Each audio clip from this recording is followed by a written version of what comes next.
The tunnel game. The tunnel game is one of the most dangerous games in the world. Its rewards are limitless, but losing the game gives you a predicament worse than death itself. The game is most commonly played in underground tunnels, such as sewers or subway stations, but some requirements still need to be met. Requirements. A tunnel system. The specifics are discussed in the next section. Flashlight. It shouldn't be too bright as this could impact the game, but it also shouldn't be too dim. A container of mint leaves, at least 500 grams. Choosing the right tunnels. The best possible location for the game needs to be chosen, or the game won't work and your time will be wasted. Ideally, you would want to find a tunnel system that's been abandoned, but a place that doesn't have people inside works well. A brightly lit busy tunnel system like a main subway system is not a suitable location for the game. It will take some time to find the right tunnel system, but don't rush the search as the suitability of your location may impact how your game goes. Some other basic requirements that the tunnel system should meet. It should be large. Old sewerage systems work well for this, but abandoned railway systems are ideal. It should be underground. Avoid mines. They are not worth the trouble they will give you. Make sure it does not have any working lights. This will help avoid confusion later in the game. There are quite a lot of criteria to meet when searching for potential tunnel systems, so expect to travel far if you want the best location possible. Mental preparation. The tunnel game is hard and dangerous. You need to have a really good reason to play, because going into the game otherwise is a stupid choice. If you're just looking for a thrill, look somewhere else. Only a strong passion or desire can get one through this game, and still the success chances are incredibly low. Any player who wins the tunnel game gets to make one wish. A wish without limits that will be granted as soon as you leave the tunnel system. This is why it's always recommended that you have a strong desire for something before you play the game, and keep that in your mind throughout the progress of the game. Now moving on to expectations for the game. The game will be an extremely traumatizing experience that could potentially scar you forever. Expect to face extreme danger and your worst fears before you play this game, as that is exactly what will lurk at the edge of the beam of light your torch emits. Make sure you are well versed in the layout of your tunnel system and know exactly where you are at all times. During the games, the tunnels may change and warp around you. Prepare yourself by studying a map of the tunnel system beforehand and bringing a compass. It will help you for as long as it keeps working. Physical preparation. If you start to lose your breath after jogging for 2 seconds, it's highly recommended to pass this game. You might be chased, you might be thrown. The tunnel might suddenly get cold or hot. You need to be able to survive, so if camping in the backyard gets you worked up, you simply won't be able to survive. Bring first aid and know how to treat common injuries. It'll help you heaps in the game. You've met all the criteria and you are now in front of the tunnel ready to play. If you made it this far into the guide without wanting to turn back and click on something else, I commend you. You've probably found your tunnel now and you've got all your supplies together. Hopefully double and triple check that you've brought those mint leaves. Now you're standing in front of the entrance. Does it lead to a subway that hasn't seen movement for 50 years? Or is it some old drainage system that has been long abandoned by time itself? In both scenarios, as you walk down into the underground tunnels, you'll see the same things. Shadows lingering at the edge of the beam your flashlight creates and the thick darkness failing to betray the true end of the tunnel. Begin to throw single mint leaves behind you every couple of steps. This is to ensure that you keep tracking your path. Yes, I hear you. You've studied your map extensively and even brought a small copy with you. The compass in your pocket is also going to help you direct yourself, but trust me when I saw this.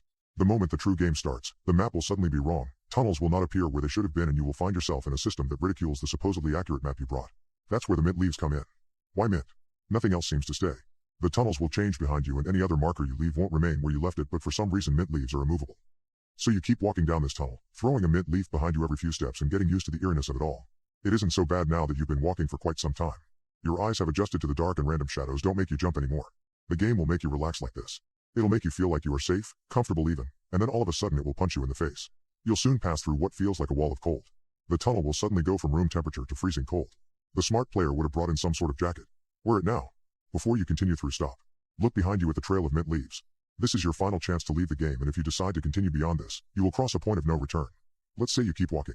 Whatever desire it is that you wish to seek by playing this game, it overpowers you and keeps you moving.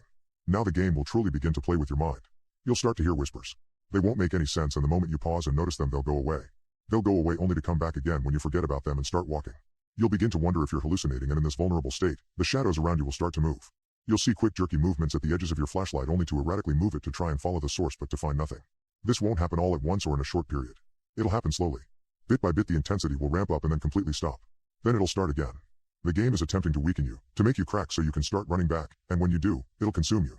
The only way out is to keep walking and push against it. The cold will disappear and the tunnel will start to get hot. You'll find yourself taking your jacket off. The whispers and the shadows will go away, but the heat will continue to increase degree by degree. It will begin to get very hot to the point where sweat is dripping down your face, and even then, as you keep on walking, the temperature will increase. Your body will begin to feel like it's melting. Drink as much water as you can and keep walking. The heat will soon stop, and it'll get comfortably cold again once you walk into the room. You won't notice you've walked into the room until the temperature changes. At this point, it's still pitch black and the flashlight is your only guide. Do not spend too long in the room. You may see things that tempt you to stay, but you must move on. Don't believe in anything you see in the room. It is all a facade created to distract you. Keep walking in a straight line and you'll see a hallway on the opposite side. Walk into the hallway. If you made it this far, you're most likely mentally and physically exhausted. Even those who make it to this point quickly fail soon after, because all the fight and drive that was left in them is depleted. Let's just say you're still feeling alright and you're determined to make it to the end of the game. Not that you have any other choice at this point really. Keep walking and you'll notice the hallway begins to get narrower and shorter. It'll take some time for it to hit you, but when it does you'll be crouching. At the same time, you'll feel something breathing down your neck and hear footsteps behind you. Slow, steady, and repetitive, increasing ever so slightly in speed. Move as quickly as you can through this cramped hallway before the footsteps catch up to you. The hallway will continue to get tighter and tighter until it feels like it's molded to your body. Use your hand, feet, and legs, whatever it takes, to keep moving as fast as you can before the steps catch up to you. It's best you turn off your flashlight to avoid confusion at this point. As you keep squeezing, you'll notice to your left or right, a vast open doorway. Your mind and the utter claustrophobic pressure on your body will urge you to enter the doorway. Many reports see lights and other indicators that the space beyond the doorway is out in the open and free. This is where many fail. They forever trap themselves in the tunnel game. Ignore it all. Close your eyes if you have to, and keep on moving. You'll have to start holding your breath to fit into the tunnel now. Move fast enough and you won't have to do it any longer. The hallway will then open up again and you'll be allowed to breathe. The footsteps and presence behind you will vanish. Don't stop here too long or something will grab you from behind. You'll finally walk into a vast open room with a brightly burning entity in the center. Do not look directly at it. The urge to look will overpower your body, but you must keep your head down. Hold your head in place with your hands if you have to. It will ask you to make your wish. Speak loudly and clearly whatever it is that you want and it shall be granted. In a split second, you'll feel yourself disintegrating painlessly only to find yourself in front of the entrance to whatever place you chose again. The only reminder of your visit that's left will be the mint leaves, which will begin to burn away as soon as you turn around and walk out. The above write-up was sent to me in a strange email. The address is untraceable.